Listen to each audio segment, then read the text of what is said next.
శుభములు కలుగు నీకు.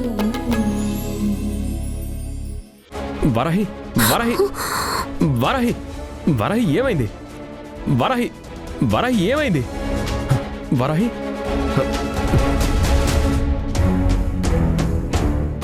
Hello doctor. ఏమైంది చరణ్? ఏమో తెలియదు డాక్టర్, మాట్లాడుతూ మాట్లాడుతూ సడన్ గా ఫెయింట్ అయి పడిపోయింది. రండి.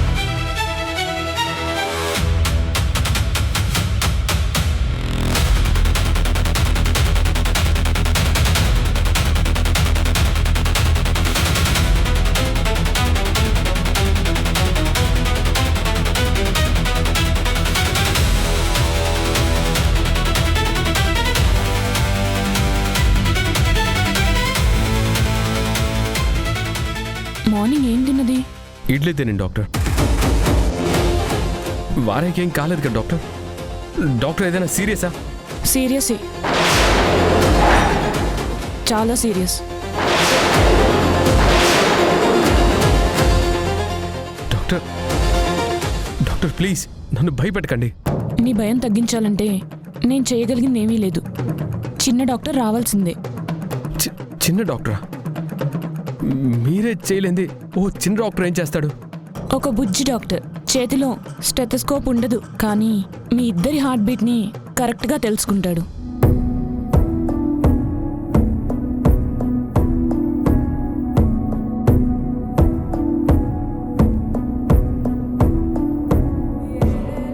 వంటి మీద వైట్ కోట్ ఉండదు, కానీ మల్లెపూ లాంటి తన నవ్వుతో మీ మనసుకి ట్రీట్మెంట్ చేస్తాడు. డాక్టర్ మీరేం చెప్తున్నారో నాకు అర్థం కావట్లేదు డాక్టర్. నువ్వు నా అన్నవి కాబోతున్నావు Charan. Congratulations. Thank you doctor, thank you very much. Varahi Varahi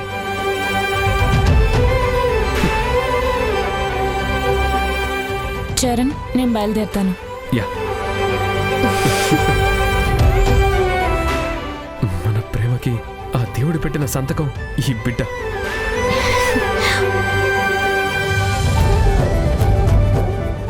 నాన్న నువ్వెంత త్వరగా తిరిగి వస్తున్నందుకు థ్యాంక్స్ నాన్న, థ్యాంక్స్.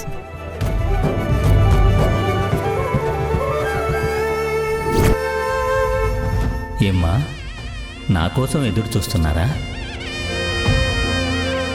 నేను వస్తానమ్మా, తప్పకుండా వస్తాను.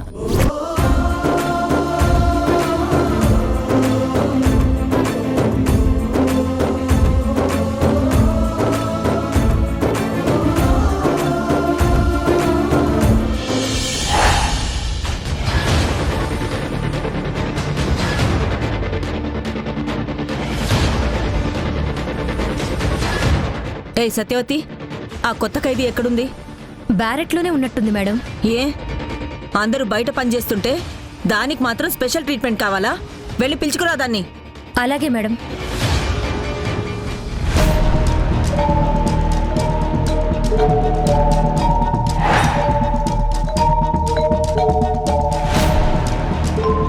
సునైనా, నువ్వేంటి లోపలే ఉండిపోయావు? అక్కడ మేడం కోపడుతున్నారు. రా రా రా.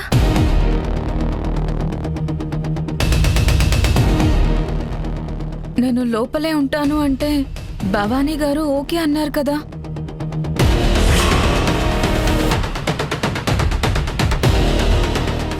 ఏంటి అలా ఉన్నావు? ఏంటో అక్క, అదోలా ఉంది. సరే రా రా.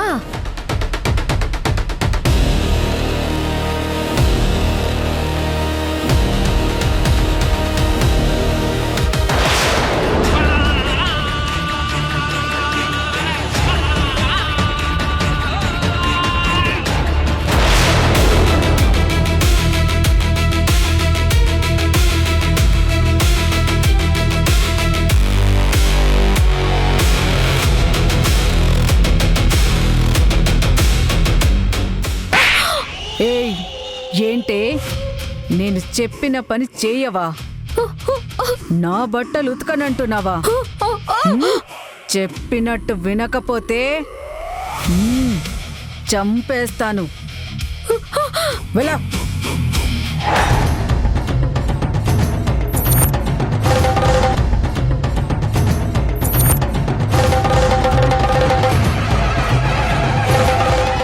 ఇదేంటి ఇంకా పడిపోలేదు? దీన్ని ఇప్పుడు ఎలాగైనా పడగొట్టి హాస్పిటల్ పాలు చేయాలి. సునైనా సునైనా సునైనా సునైనా సునైనా సునైనా ఏమైంది? సునైనా హే సత్యవతి, ఏమైంది దీనికి? ఏమో మేడం, లోపలిని చూస్తూ అన్ఈజీగా ఉందండి. ఇక్కడికి రాగానే ఇలా పడిపోయింది మేడం. మేడం ఫిట్స్ వచ్చినట్టుంది మేడం. ఫిట్సా? వెంటనే హాస్పిటల్కి తీసుకెళ్ళండి. వద్దు, హాస్పిటల్ కొద్దు. అక్కడికి వెళ్తే ఎవరు తిరిగి రారు. వద్దు. ఆ పిచ్చిదాని మాటలు పట్టించుకోవద్దు. నువ్వు ఫోన్ చేయి అంబులెన్స్కి. Hello ambulance.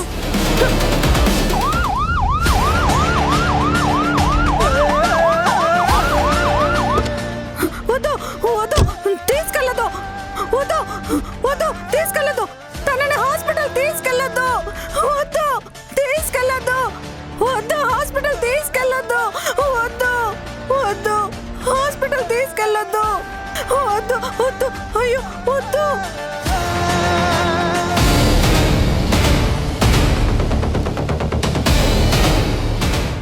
భవానీ, నువ్వు తనతో పాటు హాస్పిటల్ వెళ్ళు. డాక్టర్ గారికి అన్ని వివరంగా చెప్పు. Okay madam.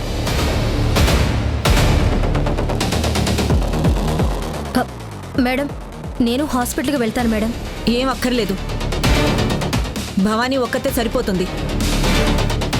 అందరూ కలిసి వెళ్ళడానికి ఇదేం పేరెంటం కాదు. నువ్వు ఇక డ్యూటీ చేయి చాలు. భవానీ, నువ్వు వెళ్ళు. వద్దు, ఏయ్, నువ్వు నోరు మూయి. తీసుకెళ్ళదు. వద్దు.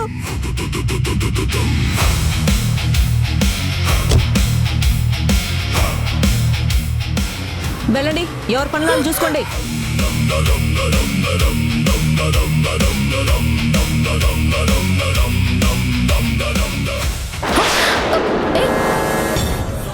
ఏమైంది? మొన్న ఆ అమ్మాయి వాళ్ళ అక్కకి ఫోన్ చేసి మాట్లాడింది కదా. ఆ, అవును. ఇది ఒకసారి ఫోన్ చేసి ఇవ్వమ్మా. ఎందుకు? చెప్తాను, నువ్వు ఒకసారి ఫోన్ చేసి ఇవ్వమ్మా.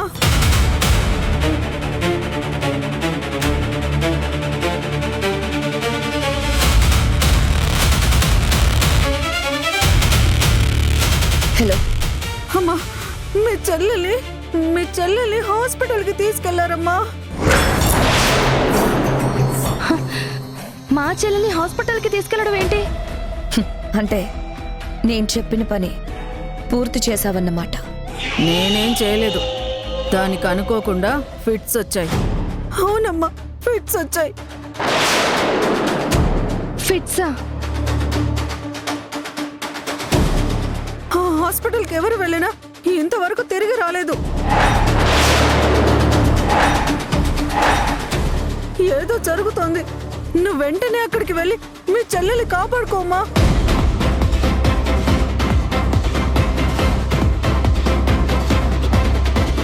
ఇక దాన్ని ఎవ్వరు కాపాడలేరు. ఇప్పుడు సునైనా నా చేతికి కరెక్ట్గా దొరికింది. వెంటనే నా ప్లాన్ ఇంప్లిమెంట్ చేస్తాను. థ్యాంక్ యూ మంగా, చాలా మంచి ఇన్ఫర్మేషన్ ఇచ్చావు.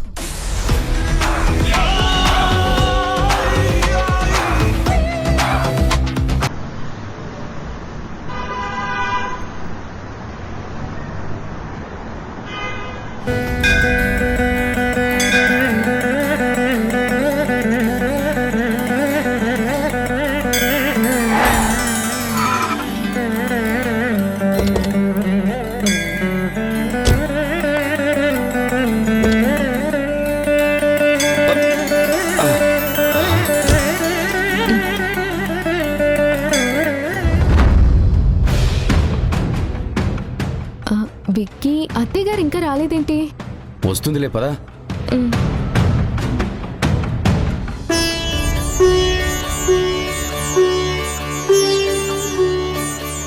బాబు వచ్చారా? ఏరి అమ్మగారు ఎక్కడా? దారిలో ఆడిటర్ గారితో అర్జెంటుగా మాట్లాడాల్సింది. తను వేరే కారులో వస్తుందండి. మమ్మల్ని ముందు వెళ్ళమంది. పూజ చేయాల్సింది అమ్మగారే బాబు. మీరు ముందొచ్చినా ఉపయోగం లేదు. అమృత ఘడియలు ఉండగానే పూజ ప్రారంభించాలి. ఇంకో 20 నిమిషాల్లో యమగండ కాలం మొదలైపోతుంది. ఆవిడ్ని త్వరగా రమ్మని ఫోన్ చేయండి.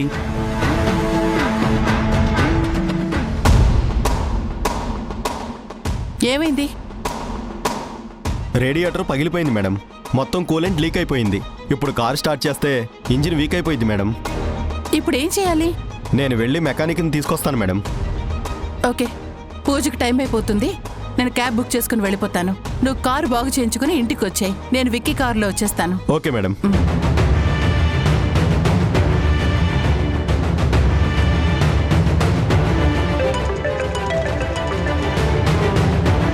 చెప్పు విక్కీ. అమ్మా ఎక్కడున్నావు? ఆడిటర్ గారితో మాట్లాడుతుంటే దారిలో కారు పాడయింది. రేడియేటర్ హోస్ పగిలిపోయిందంట. అమ్మా అమృతకాలం ఇంకో 20 నిమిషాలే ఉందంట.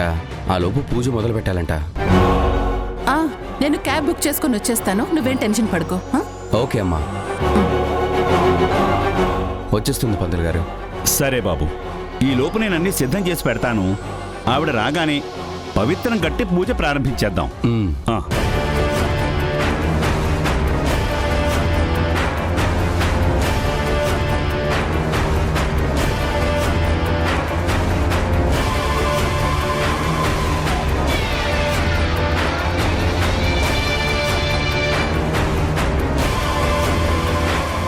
బాబు, ఇంకా 10 నిమిషాలే ఉంది.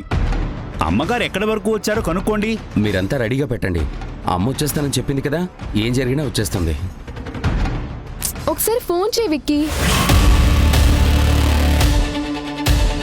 అయ్యో, పూజకి టైం అయిపోతుంది. ఇంకా 10 నిమిషాలే ఉంది. క్యాబ్ బుక్ అవ్వట్లేదు.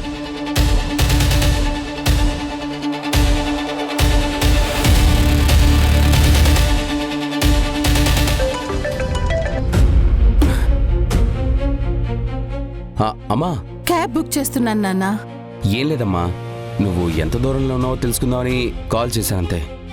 విక్కీ, ఇందాకటి నుంచి క్యాబ్ బుక్ అవ్వట్లేదురా. అందరూ రైడ్ క్యాన్సిల్ కొడుతున్నారు. అంటే నువ్వు ఇంకా అక్కడే ఉన్నావా? అక్కడే ఉండటం ఏంటి బాబు? ఫోన్ ఇటివ్వు, ఇటివ్వు. అమ్మా అరుంధతి. గురువు గారు. ఏ అమ్మా, పూజ అమృత ఘడియల్లో ప్రారంభించాలని చెప్పాను కదా. చెప్పారు గురువుగారు, కానీ ఇలా అవుతుందని నేను అసలు అనుకోలేదండి. ఇప్పుడు ఎలాగమ్మా? పూజ అమృత ఘడియల్లోనే ప్రారంభించాలి.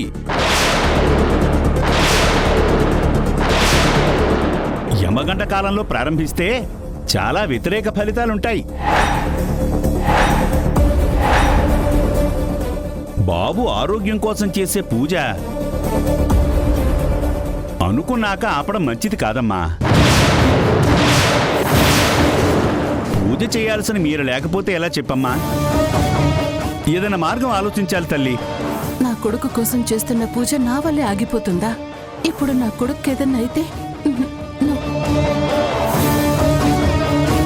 పంతులు గారు, పూజ మా అత్తయ్య గారే చేయాలా? ఆ ప్లేస్ లో వేరే ఎవరైనా చేయొచ్చా? ఓ బిడ్డ కోసం తల్లి మొక్క అమ్మా ఇది. ఈ పూజ జరిగేది ఆయన పేరు మీద కాబట్టి ఆ తల్లి స్థానంలో కన్న తల్లే ఉండాలని నియమమేమీ లేదు. ఏ తల్లైనా స్థానంలో కూర్చుని పూజ జరిపించచ్చు. గురుగారు, గురుగారు. చెప్పమ్మా. అక్కడ తాంబూలం అందుకోవడానికి మేం పిలిచిన ముత్తైదువులు ఉన్నారు కదా? ఏమోనమ్మా, ఒక్క నిమిషం అమ్మా, ఫోన్ బాబుకి ఇస్తాను. హలో అమ్మా, చెప్పు. మనం పిలిచిన ముత్తైదువులు ఎవరైనా వచ్చారా విక్కీ? ఇంకా ఎవరు రాలేదమ్మా. పోనీ అక్కడ దర్శనానికి వచ్చిన ముత్తైదువులు ఎవరైనా ఉన్నారా? ఎవరో 4-5 ఉన్నారు అత్తయ్య. గురుగారు వాళ్ళలో ఎవరినైనా అడిగి పూజలో కూర్చోబెట్టండి. అలాగేనమ్మా. అమ్మా హాసిని, ఎవరైనా పిలుచుకురా అమ్మా. అమ్మా, నా భర్తకి తల్లి స్థానంలో కూర్చొని పూజ చేయించాలి, చేయిస్తారా? లేదమ్మా, మేం పొరుగురు నుంచి వచ్చాం, మాకు చాలా పనులున్నాయి, వెళ్ళిపోవాలి.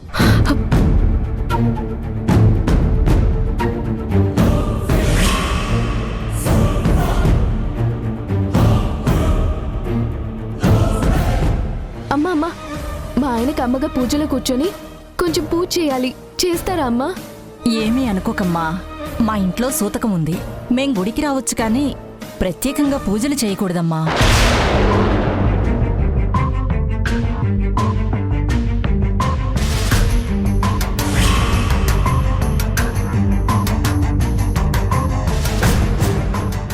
అమ్మా అమ్మా అమ్మా, మా ఆయనకి పూజలో అమ్మగా కూర్చొని పూజ చేయాలి, కొంచెం చేస్తారా అమ్మా? కుదరదమ్మా, నేను అసలు పూజలో కూర్చోలేను.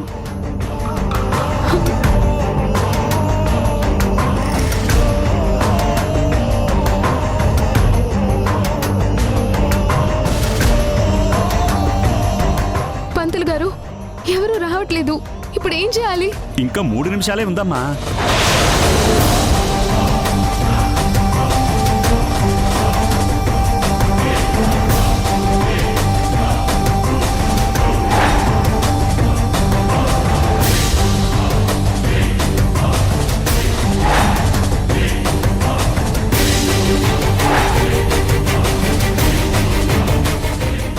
హాసిని, ఏమైంది?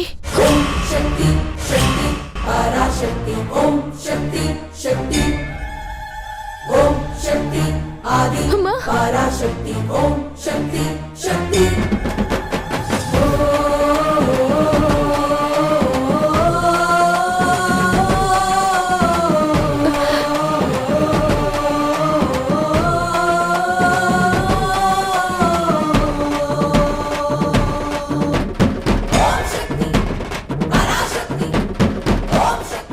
అల్లుడు గారు, ఏం జరిగింది?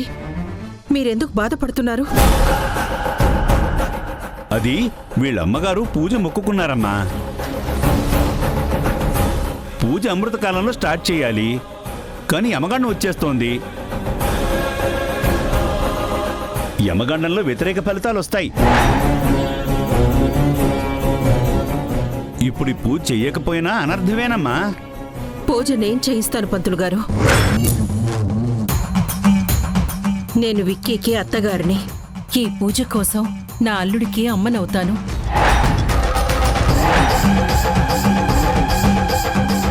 ఇంకేం ఆలోచించకుండా పూజ మొదలు పెడదాం పంతులు గారు.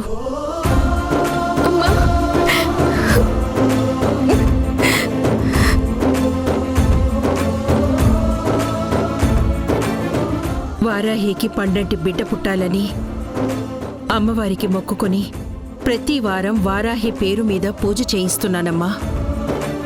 ఈరోజు నా అల్లుడి ఆయుష్ గట్టిపడాలని పూజ చేస్తాను. పదమ్మా. పదమ్మా.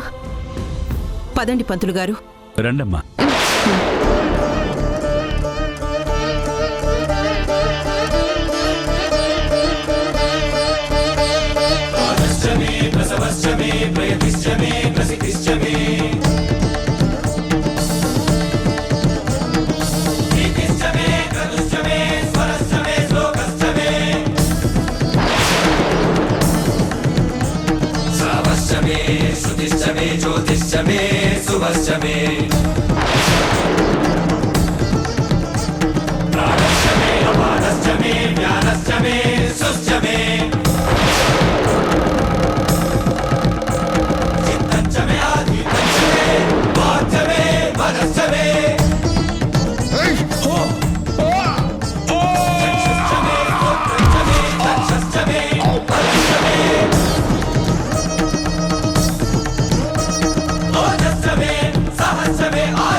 కృష్ణమ్మ, కూర్చోమ్మా.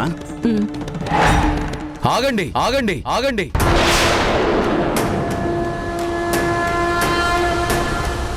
ఏంటి మీరు మా అమ్మ స్థానంలో కూర్చుని నాకు తల్లిగా కూర్చొని పూజ చేస్తారా?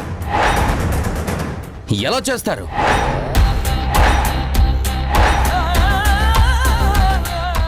మా అమ్మకి తీరని ద్రోహం చేసిన మీరు ఏ మొహం పెట్టుకొని ఆవిడ స్థానంలో కూర్చొని పూజ ఎలా చేస్తారు?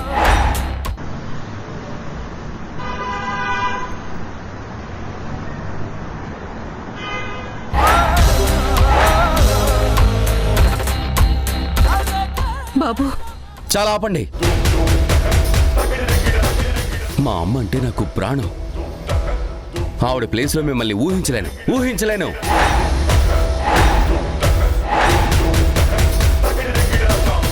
మీరు ఈ పూజ చేస్తారంటే నేను ఒప్పుకోను. మా అమ్మ అస్సలు ఒప్పుకోదు. వద్దు. చాలా ఆపు విక్కీ. నువ్వేం మాట్లాడుతున్నావు నీకైనా తెలుస్తుందా? ఈ టైంలో పాతకాలం నాటి మీ అమ్మ పగ్గ గుర్తొచ్చిందా? అసలు ఈ పూజ అత్తయ్య గారు ఎందుకు చేయిస్తుందో గుర్తులేదా? ఈ పూజ చెయ్యకపోతే ఏమవుతుందో తెలియట్లేదా? మీకు గండ ఉందని అది తొలగిపోవాలని పూజ చేయిస్తున్నారు. ఈ పూజ అమృత గడియల్లో మొదలు పెట్టకపోతే జరగబోయే అనర్థాల గురించి పంతులు గారు చెప్తున్నారు. అయినా నీకు ఈ పగ గుర్తొచ్చిందా? ఏయ్, నాకేదో అయిపోతుందని నేను భయపడ్ను. నువ్వు భయపడవు, కానీ మీ అమ్మ నీకేదైనా అయితే మీ అమ్మ ఏమైపోతుందో ఆలోచించావా? ఎప్పుడో చనిపోయిన మీ తాతగారి గురించి ఆలోచించడం కాదు విక్కీ. ఇప్పుడు నీకేదైనా అయితే, నీకేదైనా ఆపదొస్తే మీ అమ్మ ఉండదు, చచ్చిపోతుంది.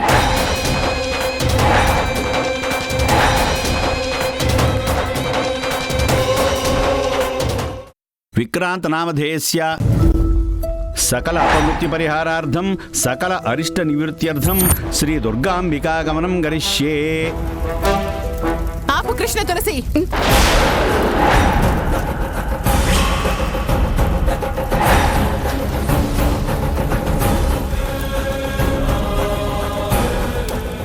నీకెంత ధైర్యం?